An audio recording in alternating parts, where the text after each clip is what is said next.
Napot kívánok! Tisztelettel köszöntöm a tanácsot, tanácsos kollégákat, valamint a hivatal alkalmazottai, sajtót, meg mindenki, aki jelen van. Tanácsülés hívott össze a polgármester úr. Rendkívüli tanácsülésről van szó, és 9 napi rendi pont volt a jegyzőtől az összehívóval, kérem a polgármester úr, ismertetkezik a napi rendi pontokat. Kedves képviselőasszonyok, kedves képviselőről, tisztelettel köszöntök mindenkit az első ülésen, az új mandátumban, amikor már lényegi dolgokról beszélünk. Ugye az elmúlt alkalmakkor csak mandátumot igazoltunk, és szakbizottságot, vagy alpolgármestert választottunk, viszont már is egy rendkívüli ülésre összegyűltünk, hiszen az elmúlt egy hónapban, amíg nem volt döntőképes tanácsunk, ami felhalmozódtak a különböző megoldani való gondok, így 9 napirendből álló programot küldtünk ki, és még egyáltalán meg szeretnénk toldani, és ismertetem önökkel mindegyiket. Az első határozattervezet keretében javaslom, hogy nyilvánítsuk közhasznúvá és helyi közérdekűvé azokat a területeket, amelyek útként fognak szolgálni a későbbiekben, ahogy majd fogunk erről beszélni. A két megye közötti összekötő útról van szó. A második napirendi pont keretében javaslom jóváhagyni egy olyan partnerségi szerződést a Diakónia Keresztény Alapítvánnyal, a Gálmózes Általános Iskolával együtt, amelyet egyszer már 3 tanéven keresztül működtettünk, és a délutáni oktatás működtetéséről van szó. A 30. napirendi pont keretében javaslok jóváhagyni egy olyan övezeti tervet, amelyet a Viborcél Aqua Kft. Nyújtott be, és amelynek termelési egység a 122-es Miút mentén, Viborcfalván címet viseli. A 4. napirendi pont keretében ugyancsak egy övezeti rendezési tervet szeretnék önöknek előterjeszteni, amely lakóövezet címét viseli. Az 5. napirendi pont keretében javaslom, hogy a tanács nevezze meg azokat a képviselőit, amely a Városi Kórházunk vezető tanácsában foglal helyet. A 6. napirendi pont keretében javaslom, hogy a képviselőtestület nevesítse azokat a képviselőit, amely a 3 alárendelt oktatási intézményi vezető tanácsában, valamint minőségbiztosítási bizottságában foglal helyet. A 7. napirendi pont keretében, és ez okozta a sürgősséggel összehívott tanácsülést, szeretném, hogyha támogatnánk annak a határozat tervezetnek a jóváhagyását, amely az önkormányzatok munkájának partnerségben 3 más eltérő önkormányzattal a digitalizációját célozná. A 8. napirendi pont keretében javaslom támogatni a Valótváros ezévi költségvetésének módosítását, a 9. napirendi pont keretében pedig különféléket soroltunk fel, és ezen kívül hozzátennék egy napirendi pontot még az idei 85-ös számú tanácshatározatunk módosításáról, amellyel az előző önkormányzat elhatározta a bányairoda és a rajta kívül ugyanazon a telephelyről lévő épületeknek megvásárlását. Kérem tisztelettel ezt a 10 napirendi pontot elfogadását. Jó. Polgármester úr bemutatta a napirendi pontokat, azt is mondta, hogy kiegészül egy napirendi ponttal, erről szavazunk, ki van mellette, hogy ezt a módosított napirendeket elfogadjuk. Kérem szavazunk. Nem kérdenek, hogy hányan tartózkodnak, és elfogadtuk ellene, otthon van, gyerünk a tanács. Jó, köszönöm szépen, akkor kérdezik a polgármester úr. Köszönöm a szót. Az első napirendi pont keretében javaslom, hogy az önkormányzat nyilvánítsa közhasznúvá és helyi közérdekeltséggel bíróvá azokat a területeket, amelyeknek a rendeltetése út, és indítsuk el a Valótváros közvagyonába való bevételüknek a folyamatát. Miről van szó? A tavalyi esztendő folyamán egy kataszteri programban vettünk részt, amelynek a segítségével föl tudtunk mérni felsőváros határában 621 parcellát. Ezeknek a magánterületeknek a telekkönyveit nagy részt kiosztottuk azoknak, akiket érintett, viszont azért céloztuk meg ezt a területet, mert hogy az Olt és az Alsó-Rákosra vezető út közötti területről van szó, a faluba való belépéstől, a hídtól egészen a megye határig, és itt egy közérdek is volt. A közérdek pedig nem más, mint az Alsó-Rákossal minket összekötő útnak a majdani felújítása. Aminek nagyon sok alkalommal, akár a Baróti önkormányzat is nekifutott, már közel 20 évvel ezelőtt is született tanácshatározat ebből célból, és szeretnénk, hogy Erdővidék számára ez a nagyon fontos beruházás megvalósuljon, hiszen több 10 kilométerrel lerövidíti a Kolozsvár-Marosvásárhely felé való utunkat, hogyha Alsó-Rákos felé ismét tudunk közlekedni. Ebben a pillanatban Felső-Rákos és Alsó-Rákos között egy 16,5 km hosszúságú szakaszról beszélünk, amely teljesen elhanyagolt, nem modernizált kövezett út és elég rossz állapotban van. Ezt jó volna, hogyha megyei útként tudnánk hasznosítani, aminek az értelme az, hogy elsősorban mi, mint területileg illetékes önkormányzat el kellett végezzük a telekkönyvezését. Tisztelt jeleneten az megtörtént, 7 telekkönyvön 8,5 km hosszúságban és 15 méter szélességben betelekkönyveztünk Barót város tulajdonába egy olyan csíkot, amelyen létre tud jönni egy ilyen megyei út. Hozzáteszem azt is, hogy a 15 méter az azt jelenti, hogy megvan a műszaki feltétele annak, hogy kétsávos út plusz mellette egy biciklisáv is kialakításra kerülhessen. Ezért céloztuk meg a 15 métert, és hát a folyamat első lépése, hogy be kell vegyük a mi közvagyonunkba, kell azonosítsuk a 7 telekkönyvet, mint útdesztináció, utána még vissza fogunk térni tanácshatározattal rá, mert most ebben a pillanatban elkezdünk egy procedúrát, amit a közigazgatási minisztérium kell láttamozzon. Amikor visszatérünk és a közvagyonunkba véglegesen bevettük, akkor viszont át fogjuk adni a megye közvagyonába, mert erre az útra megyei kategóriára útként ő fog tudni majd forrás szerezni, vagy pedig pénzt költeni. Tehát egy nagyon hosszú útvonalnak az első lépésénél vagyunk, az első lépés, ami ránk tartozik, azt megtettük, és akkor kérem tisztelettel, hogy az önkormányzat támogassa az ezen a 7 telekkönyvön szereplő területeknek út minőségben a közvagyonból való bevétel procedúrájának az elindítását.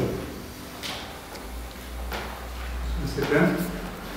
A kettős szakbizottságnak volt írva a hatalmazott területet, kérdem a kettős szakbizottságot, hogy ült össze, valósított egy elműködnek itt van, és végül akkor milyen javaslattal mondjuk a tanács fel a hatalmazott területtel kapcsolatosan. Igen, a kettes szakbizottságban megbeszéltük a határozott tervezetet. Nagyon örülünk ennek a kezdeményezésnek, ezt rég várjuk ezt az utat. Ahogy átnéztük a szakvéleményeket, a mezőgazdasági szakvélemény szerint területekre nem vonatkoznak a földalapra vonatkozó speciális természetű normatívák, illetve a magántulajdon visszaszolgáltatására irányuló kérelem, és nem képezik peres eljárás tárgyát. Fentiek figyelembevételével javasoljuk az elfogadását az előterjesztett formában. Köszönöm szépen, még annyit, akkor kérdeztem, hogy ki az elnök. Én vagyok az elnök, Szakács László titka. Köszönöm szépen. Ha valakinek van kérdése, vagy akkor hasonlóan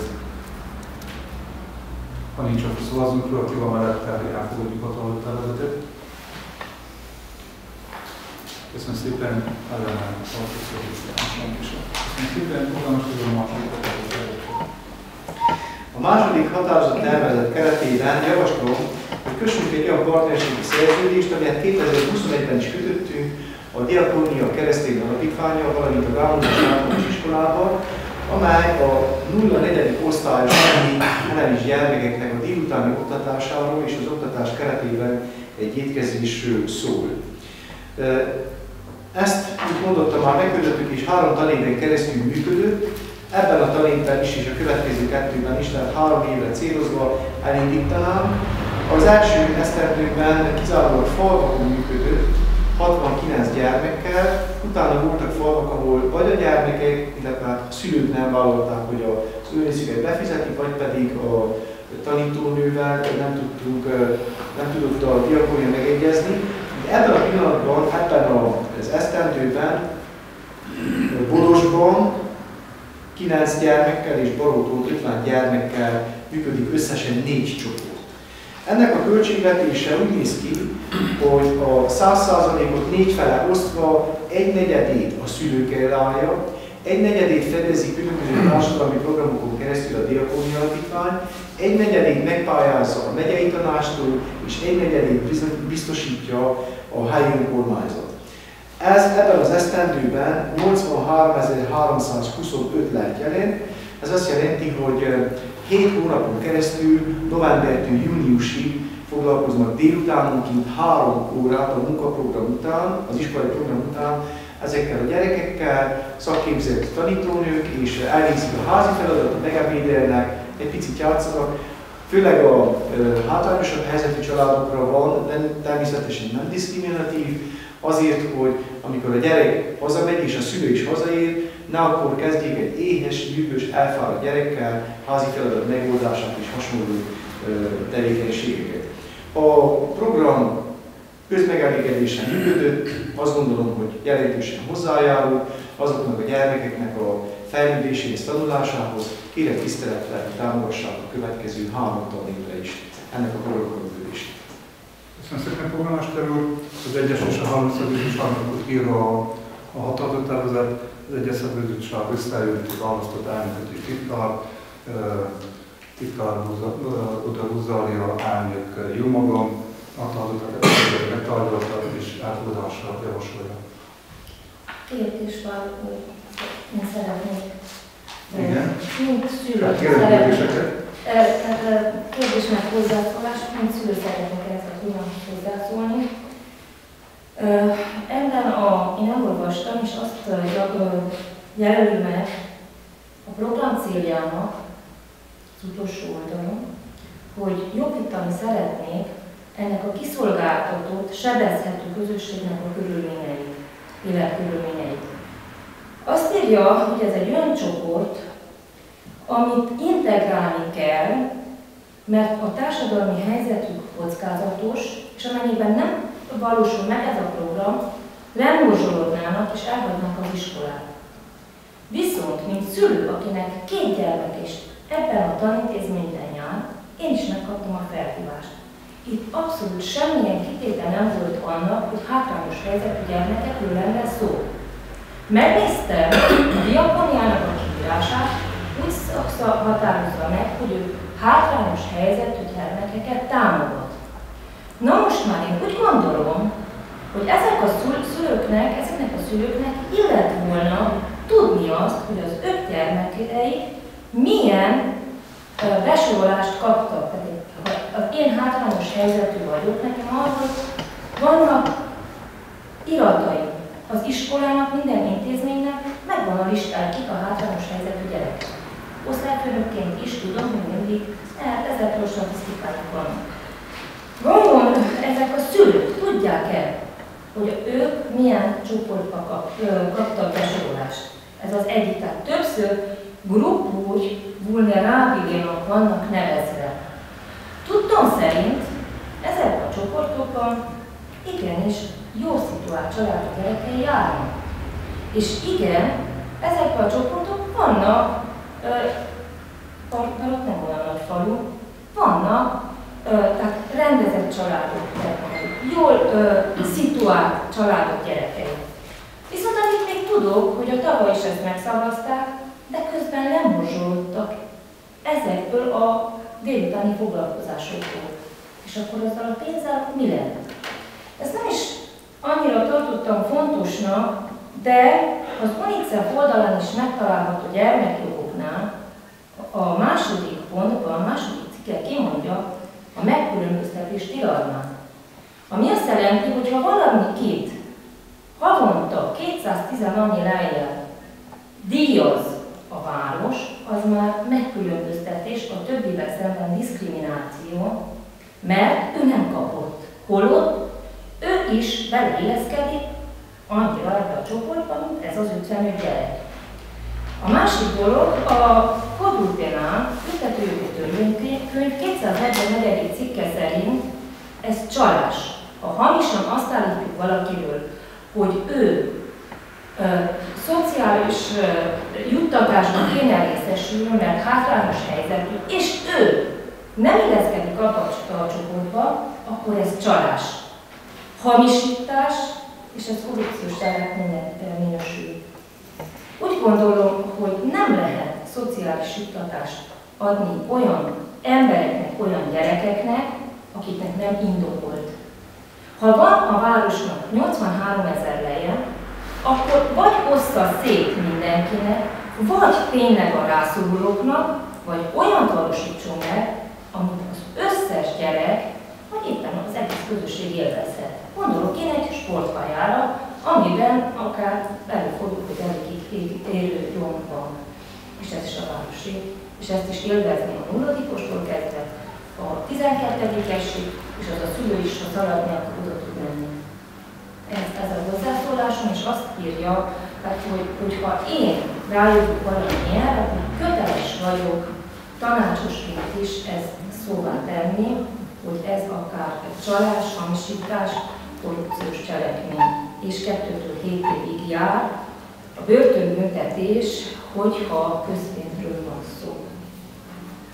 Igen, köszönöm szépen. Kérdezem a polgármestert, hogy a DEM 30 esztendőben még működött ez a partnerség szinte azon formában, mint hogy most van, és tudjuk azt, hogy a Diakónia volt az, aki elindította, volt valami kifogást ezzel kapcsolatosan azok a diákok, akik ezekben részt vettek ezekben. Tehát nem tetszési nyilvánítottak ki, vagy hozott fel valami ilyen probléma, jelzett ilyen probléma? Nem. Tehát az elmúlt 3 tanévben ez a program a résztvevők megelőzésére működött. A programot, amikor elindítottuk, akkor azt gondoltuk, most azért beszélek többes számban, mert hogy ugye egy 3-as szerződés, Keresztény Diakónia Alapítvány, Rámozási Iskola és Önkormányzatománynak a képviselője vagyok. Hogy azokat a gyermekeket, akiknek a helyzetben esetleg nem engedi meg, hogy külön foglalkozzanak a szülők vele, mert a szülők nem tudnak azon a szinten foglalkozni, ami meg segíteni őket egy házalapot elkészítésében. Hiszen ezekben a programokban tanítónők vesznek részt, és délután is tanítónők tudják át szakszemlézni. Ez az egyik. A másik, hogy ha egy gyerek elmegy reggel 8 órakor iskolába és ott marad 1 óráig, akkor egészen 4 óráig egy ebéd nélkül hagyni azért nem lehet. És ezt hangsúlyozom, hogy a Diakónia Alapítvány találta ki. Mi nem vagyunk program kitalálók, hanem mi a program társfinanszírozói vagyunk, a megyei tanácssal együtt, amely a Diakóniával 10-valahány önkormányzattal együtt finanszírozza ezeket a programokat. Elég súlyos vállak ezek, amikor korrupcióról és csalásról beszélünk. Egész biztosan gondolom, hogy akkor a képviselőasszony ezeket természetesen alá is tudja támasztani és vállalja a büntetőjogi felelősséget is érte. Én ilyet nem tapasztaltam. Ami összeget az önkormányzat meghatározza, ez egy keretösszeg. A konkrét elszámolás úgy történik, hogy minden egyes nap, tehát egy héten 4 napról van szó, hétfőtől csütörtökig működik ez a történet, minden egyes nap az illető tanítónő vezet egy jelenléti listát, és az az összeg van elszámolva, ahány gyerek jelen van. A 2023-as esztendőben például az idén, amikor számvevőszék ellenőrzésünk volt az idén tavasszal, akkor ezt teljesen áttekintették az utolsó számláig, és mindent rendben találtak. Úgyhogy nem merült fel semmiféle ilyen probléma, amilyen aggályainak a tanácsos asszony hangot adott. Tehát ez egy jól működő program volt, most is jól működik, hogyha jóvá hagyja az önkormányzat és elindul, és a lemorzsolódás kizárólag azoknak a szülőknek köszönhető, akik nem akarták a maguk 25%-ával finanszírozni. Hiszen most, hogyha valami belekerül 100 lehet, akkor ha valaki semmilyen hozzájárulást nem ad hozzá, az egy problémát jelent. A program így volt elindítva, és így működik az egész megyében, mondom, hiszen a társfinanszírozó maga a megyei önkormányzat. Úgy értettem a válaszból, hogy nem az a volt, tehát nem az, nem azt akartam én, tehát nem azzal van nekem bajom, hogy nem működik jól a program. Itt van a Diakóniának a kiírása, ami úgy szól, After School program hátrányos helyzetű gyermekeknek iskolai tanításból való kimaradás megelőzésére. És ott van leírva, célként megjelölve az átiratban, hogy a cél jobbítani ennek a kiszolgáltatott, sebezhető közösségnek, ugye grupur vulnerabilénak az életkörülményeit. Integrálni őket, mert társadalmi helyzetük kockázatos. És nekem az a kérdésem, hogy ezek a gyerekek, ez az 55 gyerek illeszkedik-e ebbe a közösségbe, ebbe, akinek van hirdetve ez az after school, mert ha nem, akkor a többi iskolást is megilleti az a havi 200 lej. Jó, köszönöm, polgármester úr, hogyha megengedi. Szeretnék, hogyha az ülésrenddel kapcsolatosan azért tisztáznánk valamiket. Tehát lehetőleg azt kérem minden egyes kollégától, tanácsos kollégától, hogy hatékonyan meg folyékonyan történjen, tehát ne párbeszéd legyen, tehát hogy valakinek valami problémája van persze, vagy hozzászólni szeretne, azt jelezze. Lehetőleg fogalmazza meg úgy, hogy egy hozzászólásban ez tudjon megtörténni, és tudjanak ugyanúgy egy hozzászólásba válaszolni a feltett problémákról, valamint azt is el kell mondjam, tehát hogyha valakinek valami problémája van valamelyik tanács határozattal kapcsolatosan, vagy pedig szeretne módosítani rajta, vagy valamit másképp szeretne, akkor egy módosítást kell kérjen. Ezt a módosítást pedig a tanács megtárgyalja, szavaz róla, és ha elfogadódik a módosítás, akkor ismét szavazunk majd a határozott tervezetről, hogy módosított formában fogadjuk el. A módosítást a tanács nem szavazza meg, akkor az eredeti formában fogjuk a határozott tervezetet szavazat alá bocsájtani és szavazni róla. Ennyit a zárójelbe. Polgármester úr, akkor még egy válasz, hogyha már feltettem. Igen, egy választ. Köszönöm szépen. Az a megközelítés, amikor azt gondolja valaki, hogy valamit szét kell osztani. Nem kell szétosztani semmit, ez egy program, és a programban vannak jelentkezők.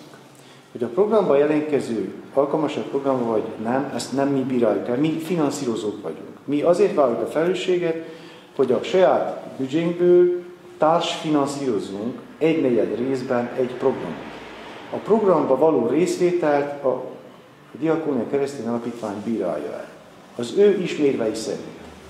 Nem kívánok én e fölött más bírálatot megfogalmazni. A megközelítés, hogy szétosztani és mindenkinek járjon 200 elő bármi, alapvetően hibás. És azért hibás, mert hogyha megnézi a társadalom meg a gazdaság többi működését is, minden programban, ha részt vegyen valaki, meg kell pályázni.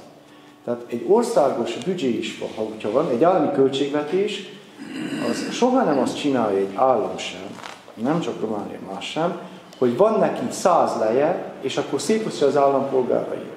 Nem, azt mondja, hogy létrehozok egy ilyen program, egy infrastruktúra fejlesztési programot, egy szociális, egy kulturális programot, felírom oda a pályázati feltételeket, és akkor azt meg lehet pályázni. Tehát ne gondolja a képviselő azt mondani, hogy bármilyen pénzosztásról van szó, és hogyha az egyiknek adunk, a másiknak miért nem? Nem, mi nem gyereket támogatunk, hanem a programot támogatjuk, és a programba bekerülő gyermekeknek a kritériumait pedig a program gazdája, a Diakónia Alapítvány dönti el. Köszönöm szépen, polgármester úr. Tehát az első kérdésem az volt a polgármester úr fele, hogy a diakóniához idézőjelben mit szólt, tehát az előterjesztésben is benne van, hogy Fondația Creștină Diaconia are posibilitatea în cadrul unei parteneriat să dezvolte și să deruleze programul educațional școală după școală. Tehát magyarul ezt a pályázatot, hogy kik vehetnek részt benne, hogy ítéli oda, tehát ez rájuk tartozik szerintem, persze lehetnek más vélemények is, úgyhogy a képviselőasszony, amilyen kérdéseket felvetett, ez tulajdonképpen nem ránk tartozik, hát ez a diakóniára tartozik, úgy gondolom én. Ennyi ismét a megjegyzésem. Köszönöm szépen. Visszatérek a harmadik szakbizottságnak a szakvéleményére vagyok kíváncsi. A harmadik szakbizottság eljött is a döntés alapján az elnöknőt dalmát választotta, tehát Bogyón Máté dalmát választott elnöknőnek, és titkárnak jó magamat. Megbeszéltük ezt a napirendi pontot is a mai nap az elnöknő hiányában, mégis valami nem tud részt venni, de megbeszéltük ezt a napirendi pontot, és Tulajdonképpen nálunk is felvetődött ugyanez a kérdés, hogy az 55 gyerek mennyire hátrányos helyzetű. Tehát amikor tehát úgy néztük, hogy a program szükséges és jó, és elfogadásra javasoljuk. És még annyit hozzá tennénk, hogy esetleg a Diakónia Alapítvány egy ilyen jelentés alapján a program végén beszámolhatna nekünk, mint bizottságnak, hogy van a program, és főleg most időig feltűnött, tehát ezek a gyerekek tényleg hátrányos helyzetek voltak-e, vagy nem. De az összegzésben tehát ott a bizottság elfogadta és megszavazott. Köszönöm szépen. Tehát most a szakbizottsági vélemények után megkérdem akkor a tanácsot, hogy akkor valakinek még kérdése, hozzászólása van-e? Igen, tessék. Azt szeretném kérdezni, hogy ha a város támogat egy bármit, akkor lehet-e olyan kérni, hogy ez a lista ez legyen nyilvános, hogy kik ezek a gyerekek, akiket támogat a tanács név szerint? Természetesen. Akkor ezt nyilvánossá lehet tenni, hogy lássa többi. Természetesen. Eddig is bármikor nyilvános lehetett volna. Ezek minden közpénzből finanszírozunk, annak minden aspektusa nyilvános, bárki, aki kéri, ezt be lehet mutatni az eseményben. Köszönöm szépen. Akkor megkérdem azt is, hogy van-e módosító javaslata a határozattervezettel kapcsolatosan? Igen. Én és akkor... azt javasolnám, hogy a város csak a rászoruló gyerekeket támogassa. Oké, rendben, de ez nem ilyen formán működik, tehát az, hogy módosító javaslatról tudjunk beszélni, annak kell legyen egy valami írott formája, be kell mutatni pontosan, hogy akkor az előterjesztéshez képest mi az a változtatás, amit meg kellene állítani. Tehát most a határozatot, amit elfogadunk, az olyan formában fog elmenni a segítséget, hogy hova fog elmenni, tehát a prefektúrára, meg azokra a helyekre, ahol ezt diakolni, az mindenhova. Tehát innen úgy kell úgymond felálljunk, hogy egy konkrét elfogadott szöveggel. Tehát az, hogy a képviselő azt, hogy most javasol egy mondatot, az nem elég. Tehát ennek konkrét formája kell legyen, hogy konkrét szövegről tudjunk szavazni. Kérdezem, hogy jól mondtam?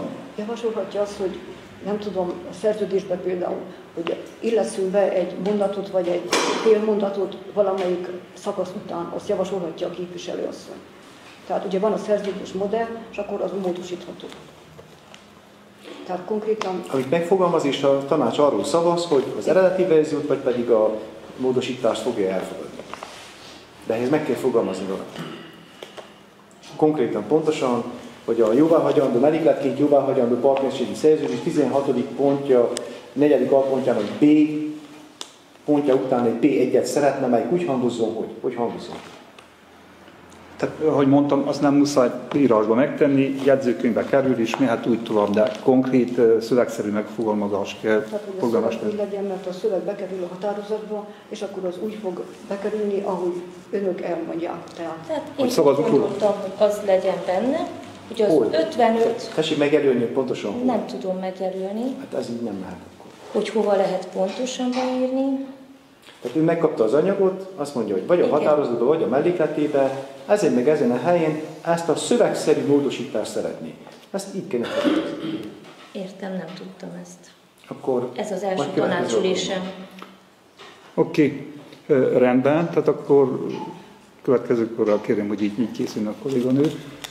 Oké, szavazunk, tehát akkor ezek szerint most jelenleg nincs konkrét módosító javaslat, tehát szavazunk arról, ahogy elő volt terjesztve a határozattervezet. Ki van mellette, hogy elfogadjuk abba a formátumban, ahogy elő volt terjesztve, még egyszer, tehát ki van mellette? Igen, ki van ellene? És tartózkodik-e valaki? Nem. Tehát Velencei Piroska képviselő kollégánk ellene van. Nem én ellene voltam, nem. Ellene volt, tartózkodó nem volt, azt mondtam. Nem tartózkodó senki többi. Tehát egyedül ő ellene szavazott, mások mellette szavaztak. Jó, köszönöm szépen. Átérünk a következő napirendi pontra, amelyik a 3-as. A harmadik napirendi pont keretében javaslom elfogadni azt a határozattervezetet, amely egy övezeti rendezési tervre vonatkozik. A Biborcén Aqua Kft. Nyújtotta be, és Biborcfalván egy termelési zónát szeretne a 122-es műút mellett. Ez pontosan a borvíz, az alsó, a falu végén lévő borvízzel szemben az út és a gát között foglal magába egy területet. Ennek az övezeti rendezési tervnek a tervét a 422-es 2023-as projekt keretében Bereck Elena építész készítette el. A cél az, hogy ezen a területen a Biborcen Aqua Kft. Kiépítsen egy olyan épületet, amelyben adminisztrációs tevékenységeket, valamint termelési tevékenységeket is, és a háta mögött pedig raktározási tevékenységeket is folytatnak. Megkaptak minden egyes jóváhagyást, 2 évvel ezelőtt indították el nálunk, kiadtuk a település rendezési bizonylatot, egy övezeti rendezési terv, hiszen ki kell venni a mezőgazdasági forgalomból is területet, egy elég bonyolult kérdés, eljutottak addig, hogy minden egyes jóváhagyást megkaptak. Az utolsó volt a megyei tanács mellett működő műszaki gazdasági bizottságnak a jóváhagyása, megtörtént a meghirdetése, a transzparencia, és most az önkormányzat elé került. Javaslom jóváhagyni ezt a beruházást, hiszen egy beruházás lesz a vége, amely munkahelyet fog biztosítani embereknek, adójövedelmet fog generálni nekünk, és mivel olyan típusú tevékenységről van szó, amely az ásványvizet érinti, ezért jogdíjat is fog generálni a város önkormányzatának a költségvetésébe. Kérem tisztelettel elfogadni ezt. Köszönöm szépen a napirendi pont bemutatását. Kettős szakbizottságnak volt írva a határozott tervezet. Igen, a kettős szakbizottság elemezte a határozott tervezetet, megvizsgáltuk a szakvéleményeket, mint a polgármester is elmondta, az érintő területi szervezet és központi szervezet valamennyi jóváhagyásra megfőzték, belenyit akkor azt mondja, hogy tanácsa, területfejlesztés és urbanisztikai bizottságban a jóváhagyását is. Éppen ezért a kettes szakbizottság határozott tervezet elfogadásra javasolja az előtállásra. Köszönöm szépen. Kérdések, javaslatok, módosító javaslatok, hogyha vannak. Ha nincsenek, akkor kérem szavazzunk az előterjesztett formátumról. Ki van mellette, hogy a határozott területet elfogadjuk? Egy hangon, de Budarozinak a kezét nagyon ritkán láttam. De igen, észrevettem. Köszönöm szépen, polgármester úr, következő napirendi ponttal. A 4. napirendi pont keretében ugyancsak egy övezeti rendezési terv elfogadását terjesztem önök elő. Ennek a kezdeményezője az éppen a képviselő testületnek tagja, Fehér Zoltán József és felesége. A Kisboldogasszony utcában szeretnék a saját tulajdonunkban lévő területre egy ház építését ezzel az övezeti rendezési tervvel megoldani. Ez a Kisboldogasszony utca külső felében található, és ők is megkapták az önkormányzattól a településrendezési bizonylatot, átmentek minden egyes bizottságon, meg volt a transzparencia hirdetve, és az elfogadás esetén akkor már a konkrét építési engedély tervének az elkészítésével tudnak foglalkozni. Ami megjegyzésünk van, hogy mivel a távlatilag a Kisboldogasszony utca ki fog vezetni majd arra a kerülőútra, amely a város nyugati irányban a technika telepen keresztül megkerül és körülbelül a fal magasságába lő ki, és hát a városnak abban a részében látjuk az elmúlt esztendőkben, hogy új házak épültek, többek között ugyancsak övezeti rendezési tervvel való bevonással, ezért a Kisboldogasszony utcának a kétsávos út minőségét mi fönn kell tartsuk. Ebben a pillanatban viszont körülbelül a Kuti Attila lakásának a magasságában a megfelelő szélesség a két oldalról betelepkönyvezett területekkel annyira összeszűkül, hogy a legszűkebb helyen csak mintegy 2 méter 40 centi széles sáv van. Éppen ezért beszéltünk Fehér Zoltánnal is, és további ottani tulajdonosokkal, meg lakókkal, hogy azzal a feltétellel terjesztem az önkormányzat elé ezt a rendezési tervet, hogy ebben a tervben behúzott vonalon kívül eső területet, ami gyakorlatilag a kerítés kapunak a vonala, azt önként adományozzák a város számára, hiszen oda mi éppen a lakók érdekében közművesítést, valamint utat kell vigyünk, és egy 2,4 méter széles csíkon nem lehet sem utat, sem pedig közművesítést vinni. ezért tisztelettel kértük, meg is értették, úgyhogy a tanácshatározatot javaslom azzal a feltétellel elfogadni, amit szó szerint be is foglalunk, hogy se aprobă cu condiția dezmembrării și donării terenului între alineamentul propus și drumul de exploatare agricolă existentă în domeniul public al orașului Balaur. Tehát ez egy konkrét javaslatom, ami bele kell kerüljön, és ez azért fontos, mondom, mert hogy azt a területet onnan senki más utcába el nem viszi, azon, hogyha közművesítés, hogyha útmodernizálás történik, elsősorban pont azoknak a lakóknak az érdekét szolgálja, akik ott laknak. Kérem tisztelettel ezt így elfogadni. Igen, köszönöm szépen a határozat bemutatását. A szakbizottságnak a véleményét kérem szépen. A kettes szakbizottságban elbeszéljük, és ebben a formában egy polgármesteri pontosítás elmondta, javasolt elfogadásra határozat. Jó, köszönöm szépen. Kérdések, hozzászólások, hogyha vannak. Ha nincsenek, akkor szavazunk. Meg kell jegyezzem, hogy az érintettek ilyen esetben nem szavaznak. Első fázisban pedig arról a módosításról szavazunk, amit a polgármester úr megfogalmazott, és a jegyzőkönyvben megjegyezték. Tehát ki ért egyet azzal a módosítással, amit a polgármester úr javasolt.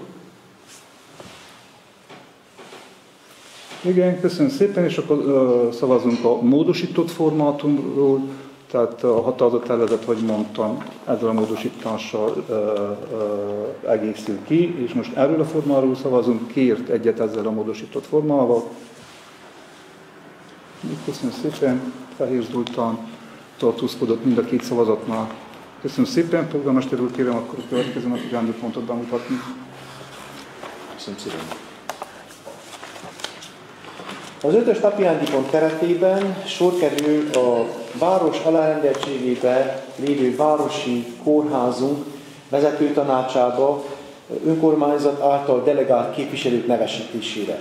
Az önkormányzat delegálhat a saját soraiból, vagy bárki mást, aki ezt elfogadja az önkormányzaton kívül, és ezért szükséges 6 tagot delegálni, 3-at a vezetőtanács rendes tagjaként, és 3-at pedig a vezetőtanács póttagjaként. Ebben a vezetőtanácsban az önkormányzat által delegált személyeken kívül még részt vesz a minisztérium, a közegészségügyi igazgatóságon keresztül delegált képviselői 2 fő, 1 fő a polgármester képviseletében, 1 fő az orvosi kollégium képviseletében, valamint 1 fő az asszisztensek, bábák és hasonló státusú személyek országos szervezetének a képviseletében. Ez ugyanolyan a vezetőtanács az intézményeknél, mint itt az önkormányzati képviselőtestület. Az előzetes egyeztetések folyamán, ami megtörtént a frakciók és a pártok között, a következő előterjesztést fogalmaztuk meg, és majd erről kell szavazni, hogy a 3 képviselője a képviselőtestületnek Pál-Szilágyi Zoltán, Buda Rozália és Szabó Péter lesz. Pál-Szilágyi Zoltán volt az elmúlt 4 esztendőben is, és ő volt a vezetőtanácsnak az elnöke a kórháznál. Szabó Péter pedig több mandátumon keresztül volt képviselő, illetve az elmúlt időben szintén, hiszen szakmába vágó, szintén a vezetőtanácsnak a tagja volt. Ugyanakkor 3 póttagot javasolok a vezetőtanácsba, Potec Attila, Bán István és Fehér Zoltán személyében.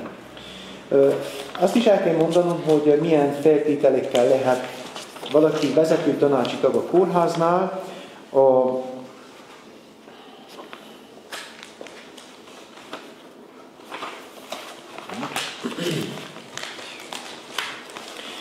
Az idei 44-es kormányrendelet, amely szeptember 2-ától lépett érvénybe, azt mondja, hogy a vezetőtanácsnak a kórház esetében azok lehetnek tagjai, akik licencdiplomával rendelkeznek a következő szakterületekről: orvoslás, fogorvoslás, gyógyszerészet, jogtudományok, gazdaságtudományok és mérnöki tudományok.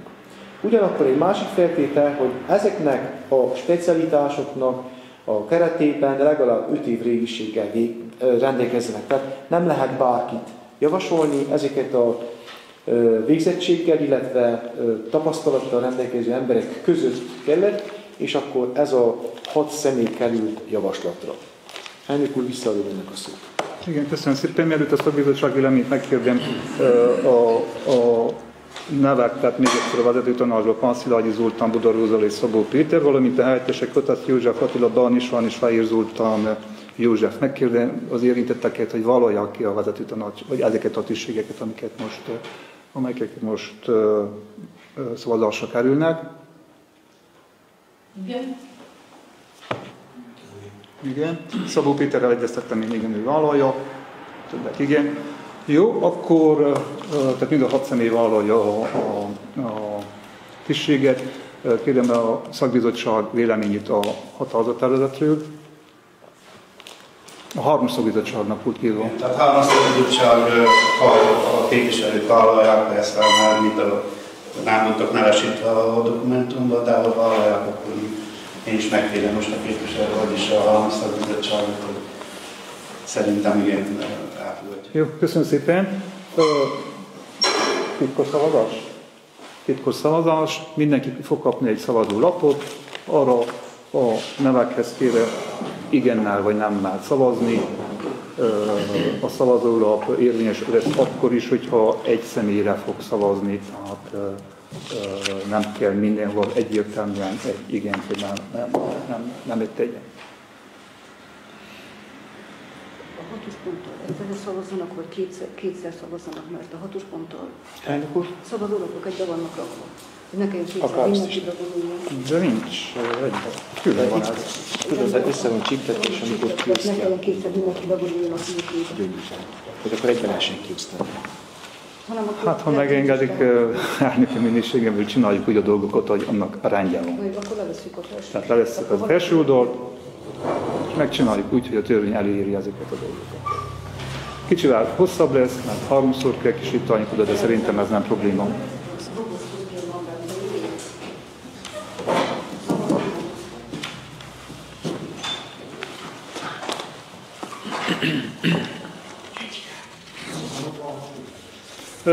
Tehát azzal a megjegyzéssel, hogy a többit is ki lehet osztani, tehát hogyha a maximum nem úgy lesz, akkor tehát meg kelljen 3-szor körbejárni, kiosztjuk, de most egyelőre erről szavazunk, amely ez a hatalmas tervezetőt tartalmaz. Jó, segítség. Tehát akkor mind a 3 szavazólapot létszeresse. Adod a mind a 3-at. De szavazni csak egyel mennek ki az elsővel. És a többi, ahogy úgy mondod, akkor nem tudom. Jó, hogy megkaptak a kollégák, mehetnek is, szavazhatnak is.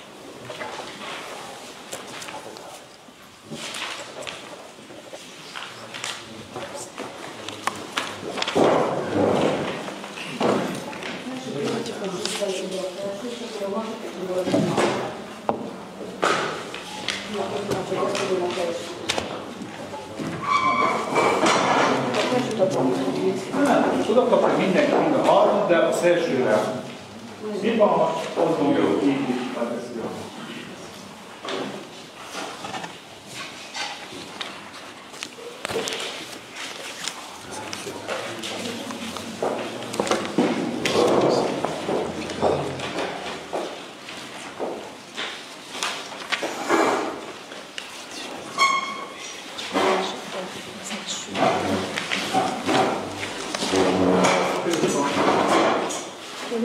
Jaj, mi visszategyük, bocsánat.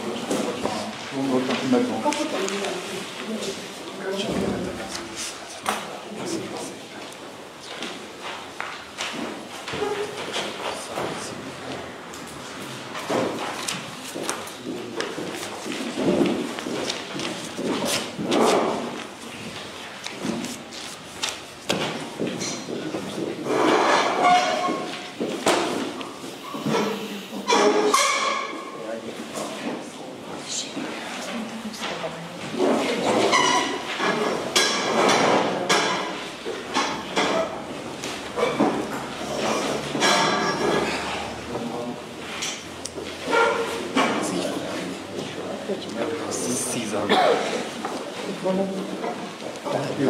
Ez az egész 4 millió.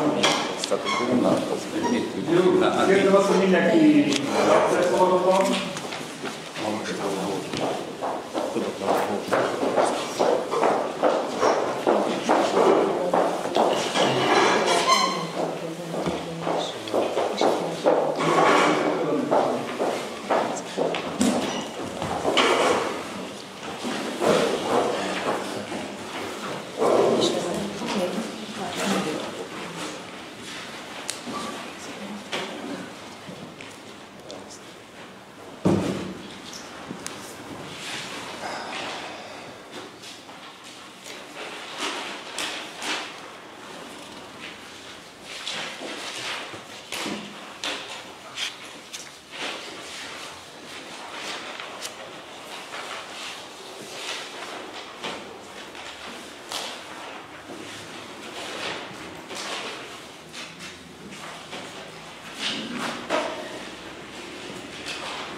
Megszámolott a 14 leadott szavazó cédula van, minden személynek azokat a szavazatokat, amelyikkel ezeket a kicsiket betöltjük.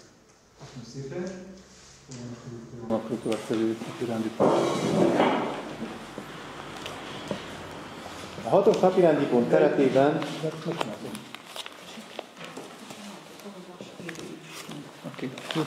a 6. napirendi pont keretében arra kell sort kerítenünk, hogy az alárendelt oktatási intézmények vezető tanácsába és minőségbiztosítási bizottságaiba is delegáljunk képviselőket. Több rendelkezés van annak a függvényében, több felállás van a vezető tanács létszámára vonatkozóan, hogy mekkora a diák létszám.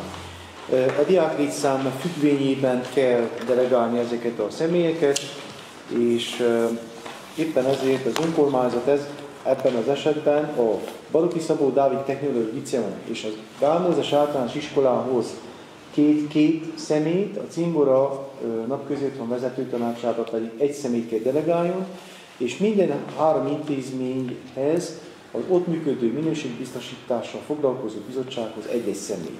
Szintén egyeztetések történtek, és az egyeztetéseknek az eredményét olvasom fel, kérem tisztelettel hallgassák meg, és akkor majd erről kell szavazni.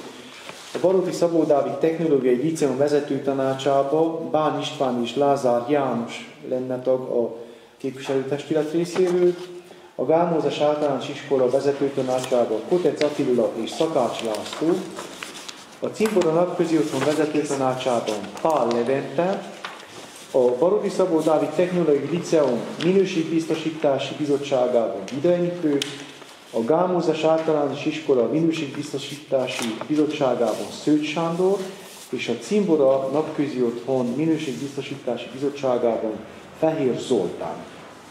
Elnök úr. Köszönöm szépen, polgármester úr. Tehát az elhangzott neveket képviselőtársakat kérdezem, hogy vállalja mindenki ezeket a tisztségeket. Köszönöm szépen. Akkor szavazunk.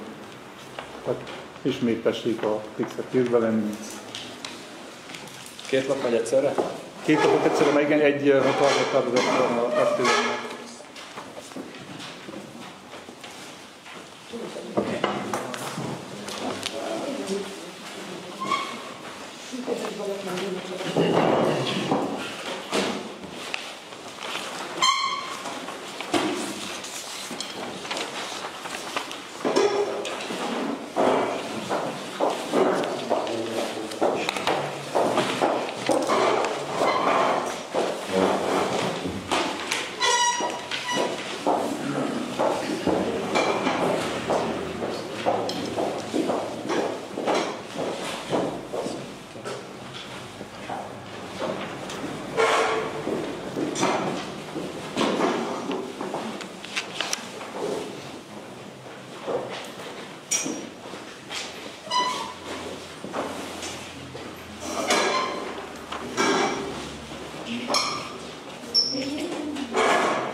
Igen, tehát két szaladó lap volt.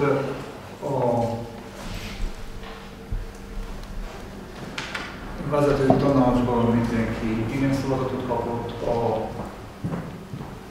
minőségbiztosításnál egy személy egyre kevesebb szavazatot kapott, mint amennyi a szavazatokhoz számol volt, pedig én többet kaptam, úgyhogy az ő személye is érvényesítve a nem kérdeztem meg az elég a tanácsot, külön szavazunk róla, így csak fogom megkérdezni, mert értékelem, hogy tulajdonképpen a szavazottal mindenki vagy leadni szavazottal tulajdonképpen véleménynyilvánította a adott elemet.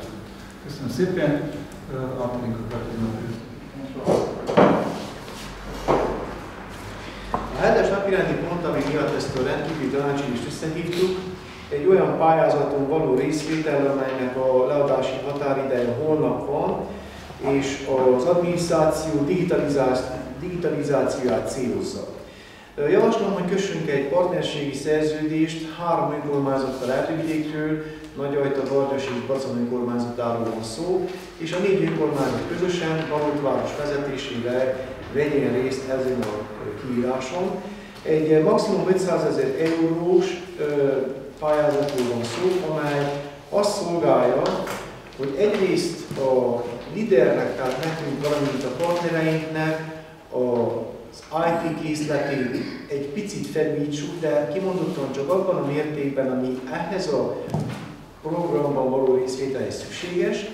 Viszont mellette nagyon sok olyan programot, nagyon sok olyan facilitást, platformot, applikációt tudunk megpályázni, amely egyrészt az adminisztráció belső munkáinak a digitalizációját, az online procedúrák lebonyolítását facilitálja, valamint az állampolgár és a polgármesteri hivatal közötti interakciót szeretné megkönnyíteni.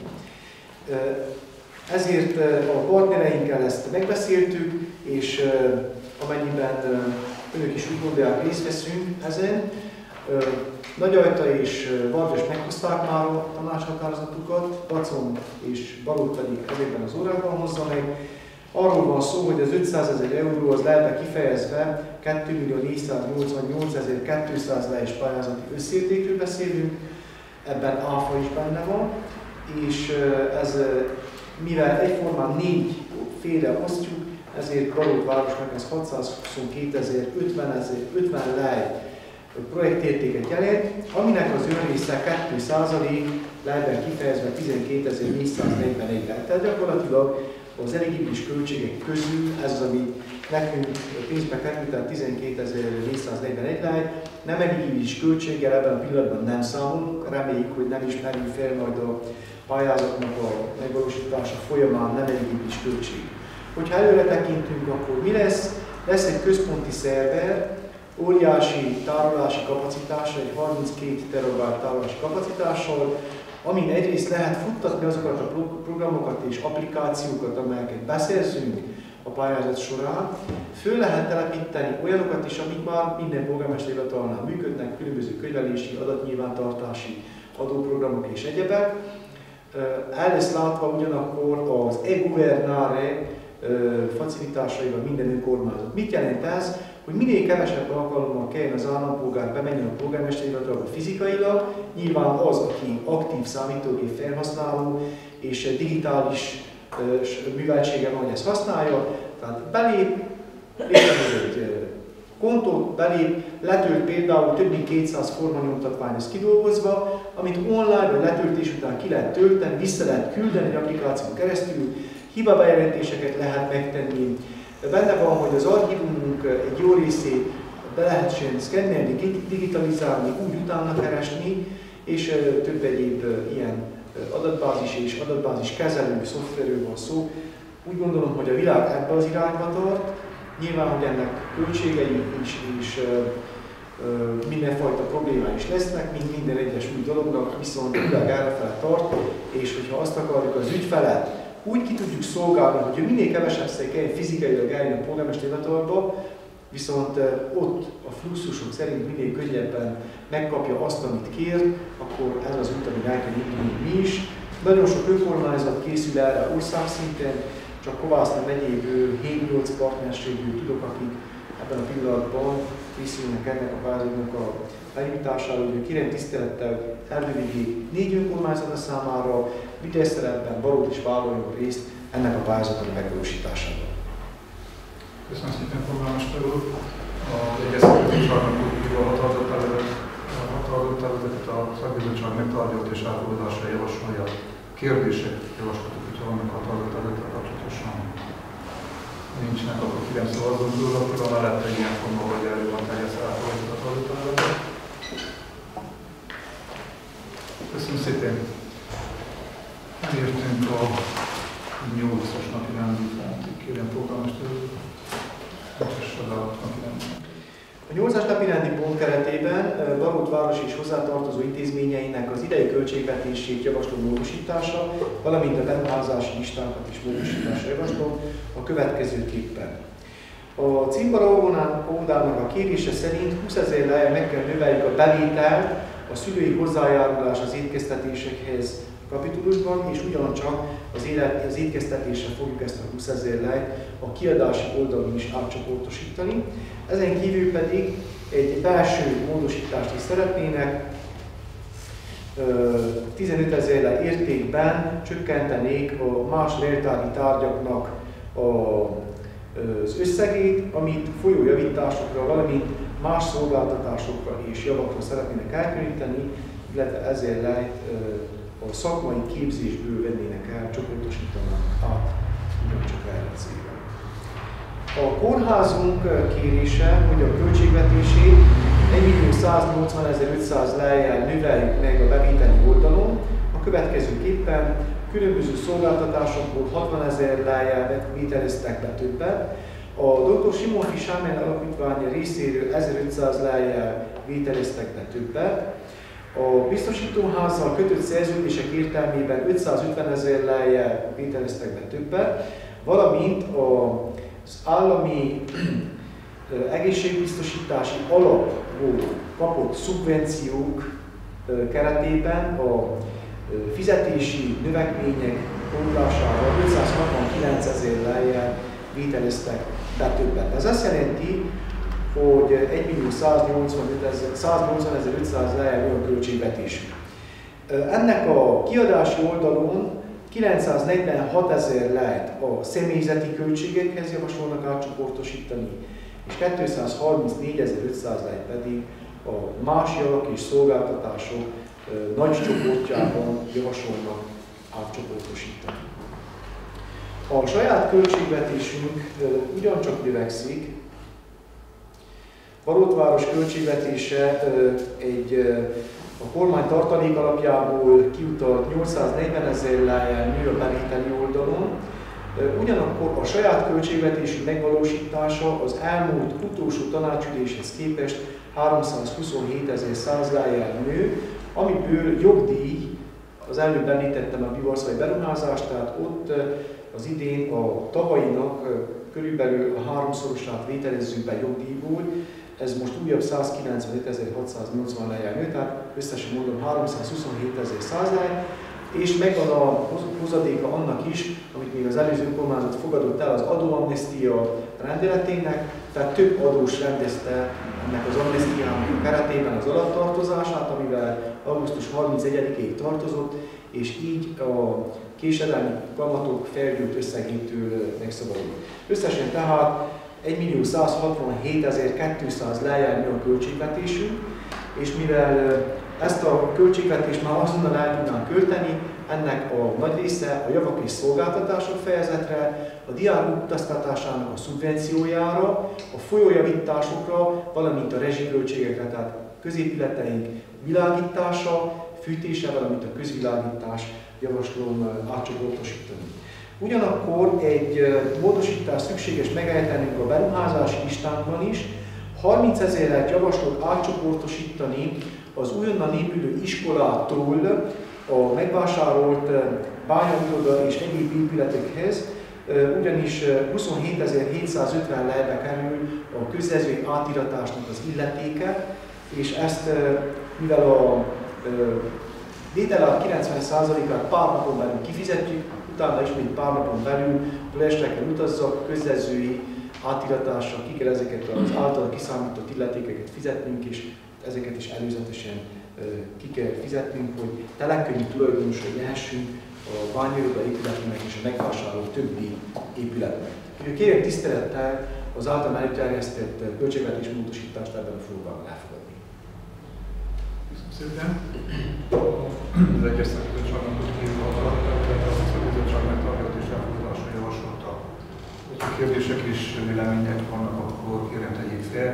Mint mondok, amit az előtt kérdem meg, hogy tud-e arról, hogy az egén lesz a költségvetés módosítás, kiegészítés, valamint ez az összeg, amit most a tartalék alapból kapott a Barótvárosra, ez elég mindenre? Az első tudni nem tudom, de remélem, a másik pedig nem elég, és éppen ezért remélem, hogy még lesz költségvetés módosítás. Illetve, hogy még a saját költségvetésünk megvalósításai is azért fognak nőni. Tehát most már a korábbi önkormányzatban, akik benne voltak, azok tudják, hogy már az idén 3 alkalommal növeltük a saját költségvetésünk bevételi oldalát 100-200 000 lej közötti összeggel alkalmanként, most pedig egy újabb 327 100 lejjel, tehát azt jelenti, hogy egyrészt a jogdíjak jelentősen növekedtek, és mondom, ez azonosítható, hogy a SZTÁM-tól kaptuk, és ez a Bigarszfalvi ásványvíz kitermelés, azon kívül az adóamnesztia, és harmadrészt pedig megtettük azokat az intézkedéseket, amelyet pénzügyi behajtásnak neveznek, és amelyel az adósaink felé eljártunk, hogy az önkormányzat költségvetésében járó adó és illetékeket, amik elmaradtak, azokat fizessék be. Köszönöm szépen. Más kérdés, javaslat, módosításokban jelentedik meg. Ha nincs, akkor kérem szavazott a határozott terület, hogy ki van mellett, hogy elfogadjuk a előterjesztett formátumban. Köszönöm szépen, egyébként a szavazás. Akkor áttérünk a plusz egy napirendi pontra, amit a napirendi pont módosításkor a polgármester úr javaslata, most már 9-es. Igen. Tehát javaslom, hogy módosítsuk meg azt a 85-ös számú idei tanácshatározatot, amelyben elhatározta a korábbi önkormányzat, hogy részt vesz azon az árverésen, amelyen a Carperis Consulting pesti felszámoló biztos a bányairodát és a többi épületet árverésre bocsátotta. A prefektúra észrevételezett egy dolgot, és ezért szükséges ezt megmódosítani.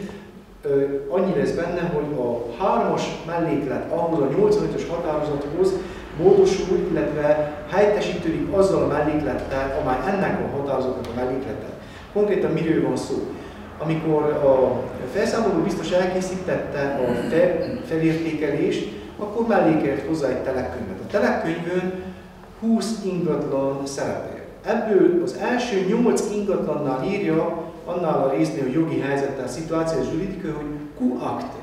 Ez az iroda, a kantin, a raktár, a trafóház, tehát összesen 8 épület van, és az értékbecslő ezeknek az aktákkal rendelkező épületeknek az értékét becsülte fel. Ezen kívül a 9-estől a 20-as pozícióig még vannak olyan ideiglenes, de építési engedély nélkül felhúzott épületek, ezek általában az intervenciós blokk háta mögött lévő garázsokat jelenti, amelyet feltüntetett a topográfus, feltüntetett a telekkönyv, de mivel az volt odaírva, hogy felakte, tehát jogi helyzete tisztázatlan, ezért az értékbecslő nem tüntetett fel. Mi, mivel az egész telekkönyvön lévő ingatlan mennyiséget megvásároltunk, mi ezekkel együtt vásároltuk meg, és amikor elkészítettük a határozatunknak a 3-as számú mellékletét, akkor mind a 20 ingatlant felsoroltuk. A prefektúra pedig észrevételezte, hogy azokat, amelyekre az értékbecslés nem vonatkozott, azokat ebből a mellékletből hagyjuk ki, de gyakorlatilag a 3-as melléklete a 85-ös határozatnak úgy módosul, hogy egy 20 pozícióból álló mellékletet egy 8 pozícióból álló mellékletre, tehát csak a felértékelésben egyénenként kiválasztott épületekre redukálunk le. Ugyanakkor hozzátűzünk egyetlen egy artikulust, amely azt mondja, hogy se aprobă achitarea din bugetul local al orașului Barat a costurilor și taxelor notariale aferente transcrierii imobilului după caz, hiszen ki kell fizetnünk ezeket az előző költségvetés módosítással. Amikor az utca modernizálástól vettük el azt az összeget, ami szükséges volt a vásárlásra és a tenderfüzet megvásárlására, akkor ezeket még nem tudtuk. Ugye azt sem tudtuk, hogy nyertesek leszünk és mennyi. Most már tudjuk pontosan a közjegyzői tarifákat, és ezért szükséges, hogy összhangban az előzőleg megszavazott költségvetésmódosítással ennek a tanácshatározatnak a szövegébe is vegyük be, hogy nem csak az ingatlan, hanem az ingatlan átiratásával kapcsolatos közjegyzői illetékeket is ki lehessen fizetni. Köszönöm szépen! Az Egyeztető Bizottság megtartja és elfogadásra javasolja a határozattervezetet. Kérdezni más szakbizottság beszélt erről tárgyalt erről a napirendi pontról. Ha nem, akkor kérem szavazni, aki a mellette, hogy tulajdonképpen ezt a formai dolgot kérdezzük a határozattervezetben, valamint ugye programot úgy mondta, eljutassuk azt, ami szerepel a terjesztésben is, hogy az értékét nem van rájuk, ki van mellette. Köszönöm szépen!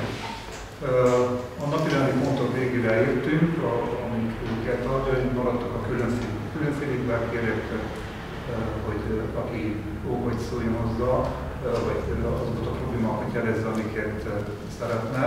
Az a kérdésem, hogy lehetőleg mindenki egyszer szóljon hozzá, és ha több kérdése van, akkor őket egymás után fogalmazza meg, a polgármester úr fogja jegyezni, és úgy fog harcolni ő, vagy azok a személyek, akik érintettek ezzel kapcsolatosan.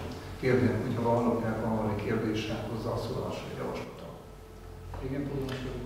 Az önkormányzatok szeretnék beszámolni a városokban lévő közberuházások helyzetéről röviden, de ebben a pillanatban néhány munkafronton zajlanak a munkálatok. A legnagyobb munkálat a 26 millió lejjel a Szalini programból finanszírozott közműépítés. Elindultunk a Kossuth utcának az alsó végétől, az esővízelvezető cső el van helyezve az alsó vég, a Stadion utcától egészen az ortodox templomig, a szennyvízvezeték pedig a város végén lévő utolsó csatlakozási ponttól ebben a pillanatban a kórház előtt vannak. Ezen a szakaszon az Egyed utcától le a város végéig megtörtént a vízbekötések kivitelezése is, még óra nincs rajta és nincsen effektív összekötve, de már az akna ott van a cső végével mindenkinek a kapujában.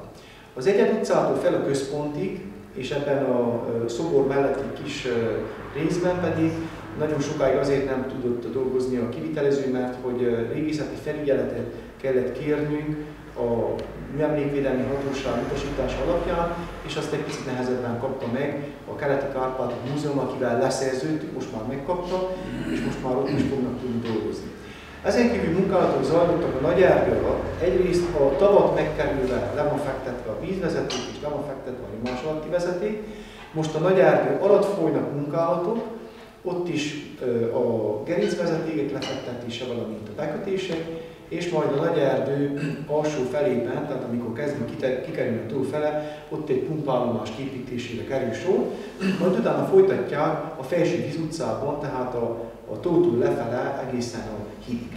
A mai nap is 9 órától Bende Leventével az Urbanisztikai Bizottság vezetőivel együtt részt vettünk azon a hosszú, közel 1 óráig tartó megbeszélésen, valami terepszemlén, amikor kivitelezővel, tervezővel, ellenmérnökkel együtt ezeket a munkálatokat megnéztük ezeken a részeken. Mintegy 90%-ban befejeződött a Baróti Szabó Dávid utcában a közműképítése, a rácsatlakozások is nagyjából elkészültek. Ebben a pillanatban még a felső részén, a Kisboldog-asszony utca felül történik kevés munkálat, már tényleg a legkevesebb munkálat van hátra. A kivitelező szerint 2 hét alatt befejezi teljes egészen a Baróti Szabó Dávid utcát, és át is adja, amire azért van szükség, mert a tegnap sikerült lezárni azt a közbeszerzési folyamatot, aminek a végén nyertest tudtunk hirdetni, és van kivitelezőnk a Baróti Szabó Dávid utca modernizálására, és ahogy átvettük, és át tudjuk adni a kivitelezőnek, ami szintén egy körülbelül 2 hét alatt tud megtörténni szerződéskötést és garancia létrehozását követően, akkor szabad a terep, és nekifoghat a Kisboldog-asszony utcától, addig, amíg tart a gázvezeték, ez a Sportsalon utáni 3. ház, ki is alakítsa az alaprétegeket, majd ahogy az idő engedi, az aszfaltozás is megtörténjen. Ezen kívül munkatelepünk van a kórház udvar modernizálásán, ahol a Baróti Szabó Dávid utca felül lehet látni, hogy épületeket elbontottunk, helyette 2 konténer, ami víztisztító berendezést, generátorházat, pumpállomást jelent magában már ott van. A többi tartálynak megvan öntve az alapja, ebben az esztendőben ez befejeződik. Eddig egy közel 500 000 lejes munkálat van elvégezve, amit ki is fizettünk, és még körülbelül egy 1.400.000 lejre lehet munkálatot végezni. Ezek már nem építkezési, hanem főleg szerelési munkálatok, amiket el lehet egy rövid időben is végezni, és akkor azt az 1/3 ennek a beruházásnak, amit a 2024-es esztendőre előre, azt nagyjából abszolváltuk is. Egy másik munkatelep működik a 12A-12B tömbházaknál, mintegy 2 héten belül a külső tömbház el is készül, és az ottani elszámolást is elindítjuk a minisztérium felé, majd tavasszal, amikor az idő ismét engedi, akkor a belső tömbházzal folytatják. Ezen kívül, ami egy jó hír, hogy a gázvállalat fölvállalta, hogy a saját költségvetéséből a Petőfi és a Gyöngyvirág utcának a gázhálózatát teljes egészében kicseréli. Ez egyelőre egy szóbeli hír, amit közvetített a regionális igazgató, viszont hamarosan dokumentációval is jönnek, ők már dolgoznak a terven. Azt kérték, hogy segítsünk, hogy már az idén kapják meg az engedélyt, hogy ők is tudják meglicitálni, és jövő nyáron majd június-júliusban elhelyezni. Amikor ez megtörtént, akkor azt mondhatjuk, hogy ebben a 2 utcában és a 2 Zsák utcájában az összes közmű, ami a föld alatt van, az gyakorlatilag újnak tekinthető, és akkor neki láthatunk, hogy elvégezzük az utcának a modernizálását is. A közberuházásokról ebben a pillanatban ennyit szeretnék mondani. Még egy közbeszerzésnek a végére értünk, a hulladékudvar megépítése a műszaki a technikatelepen, viszont mivel betonozási munkával kell kezdeni, megtörténhetünk, annak ebben az esztendőben már nem tudunk nekifogni, viszont ott vagyunk, hogy van szerződő, kivitelezőnk, és mindentől már gondoljuk, hogy Zsidvában fog menni a dolog. Köszönöm szépen, én magam ennyire szerettem volna tájékoztatni a tisztelt önkormányzatot, de természetesen kérdések. Köszönöm, másnak kérdésre javaslatom. Azzal János. A polgármester úr lenne egy kérésünk, ha tudjuk, hogy a projekt nem a kimondott a városé, hanem a megyei tanács projektje. Erről az Olaszteráki, vagyis a Szabadságútról van szó, hogy egy kis felvilágosítás, hogy állnak azok a munkálatok, lesz-e remény, hogy a télig befejezik legalábbis azt a járdaépítést, mivel tényleg jönnek a nehéz idők, fagyok, esők, azon a járdán közlekedni nem lehet, most mindenki az út közepén közlekedik, mert sajnos tényleg gyalog is, autóval is, és elég veszélyes. És erről szeretnénk itt a szót, hogyha a polgármester úr.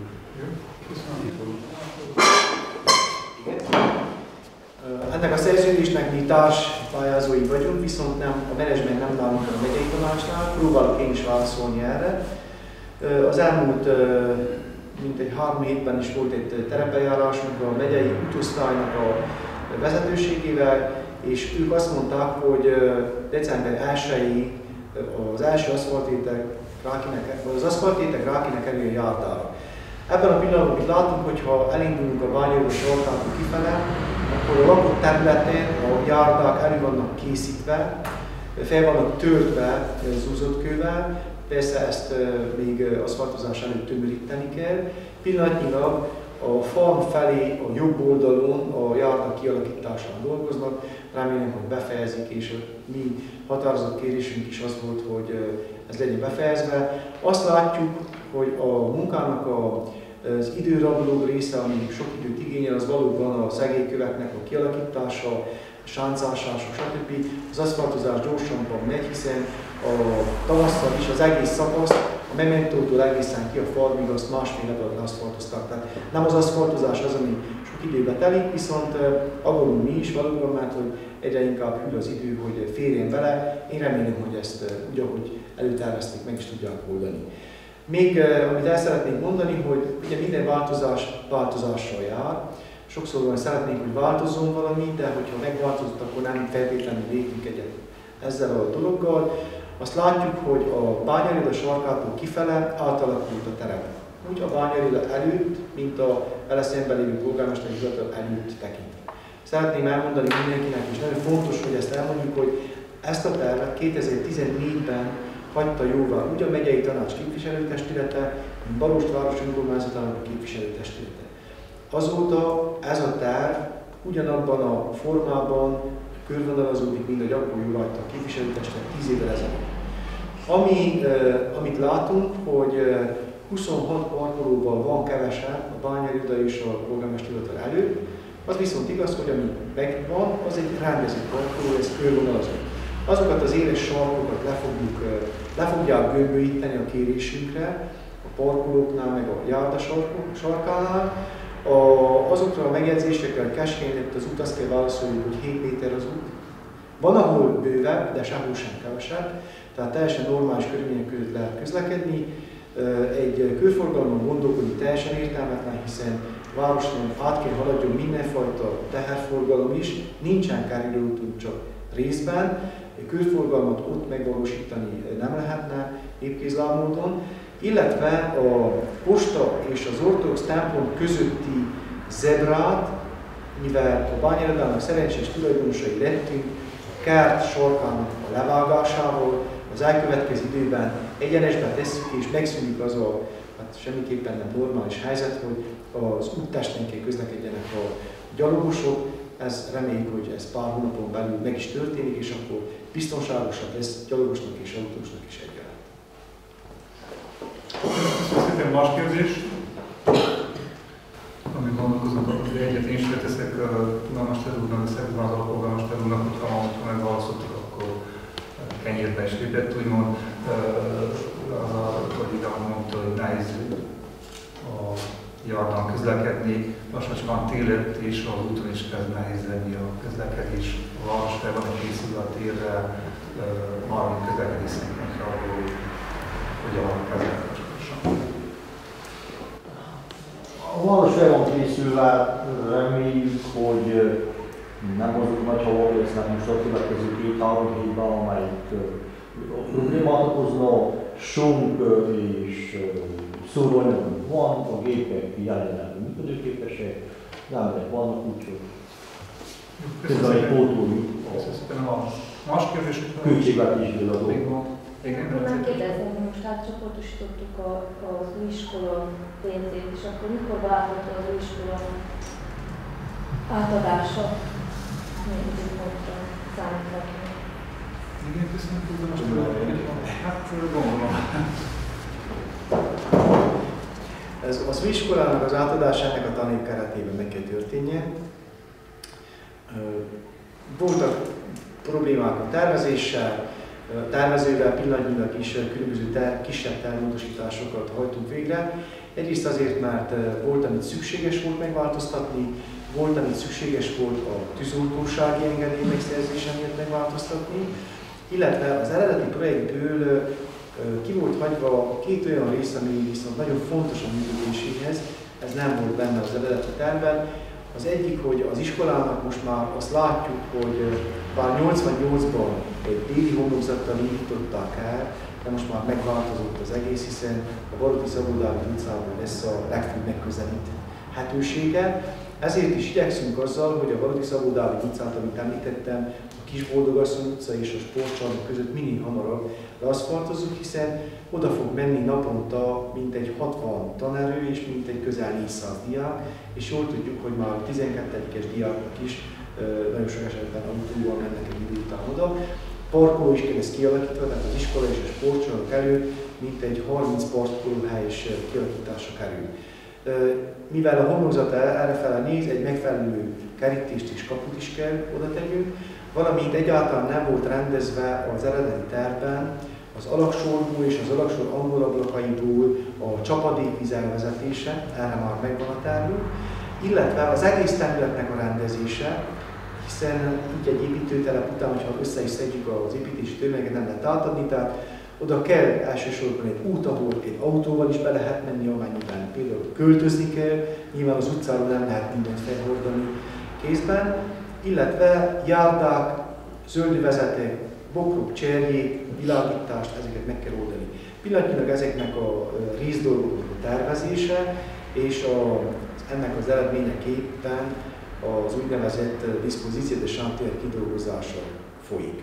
Ezek gondoljuk, hogy az elkövetkező mintegy másfél-két hónapban véglegesítődnek, és akkor egy új lendülettel neki fogunk, és azoknak a terveknek az alapján befejezzük az iskolaépítését és berendezését is, hiszen egy nagyon komoly berendezés is benne van ebben az egész projektben. Köszönöm szépen. Második is javaslat. Ha nincs, akkor megköszönöm a kollégáknak, hogy készítettek a tanácsülésen. Megköszönöm azoknak, akik hozzászóltak és véleményét továbbítottak a tanácsadatokkal kapcsolatosan. Úgy is belekezdtem, találkozunk a következő alkalommal, amikor polgármesterről összeülés. Köszönöm a részvételt, a határozatban támogatását, mindenkinek kellemes